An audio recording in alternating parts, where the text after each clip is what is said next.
Lia May se prinsesavontuur. In 'n vrolike dorpie vol kleurvolle huise en singende voeltjies het daar 'n spesiale dogtertjie gewoon met blonde krulletjies en oogies wat soms blou, soms groen glinster, soos die see en die lug wat mekaar groet. Haar naam was Lia May en sy was net 4 jaar oud, maar haar hart was so groot soos 'n reënboog wat die hele hemel omhels. Elke oggend het Lia May haar mooiste rokkie gekies, een met blinkertjies en strikkies, en haar prinsessiekroon reggeskuif. Sy het gedans deur die kombuis, terwyl sy vir mamma help koekies bak. Haar voetjies wieg op die maat van die musiek. "Ek is 'n dansende dokterprinses," het sy uitgeroep, haar hande vol meel en haar glimlag vol sonlig. Wanneer dit storietyd was, het sy haar teddybere in 'n sirkel gesit, haar klein boetie se hand vasgehou en met groot oë geluister na mamma se stories van dapper diere en slim goggas. Sy het altyd vrae gehad. "Mamma, kan 'n muur leer swem? Kan 'n blom droom?"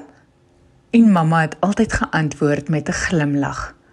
"As Lia May dit kan droom, dan kan dit gebeur."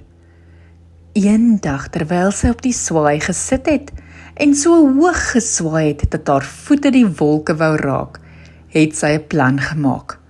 "Ek gaan 'n tuin bou.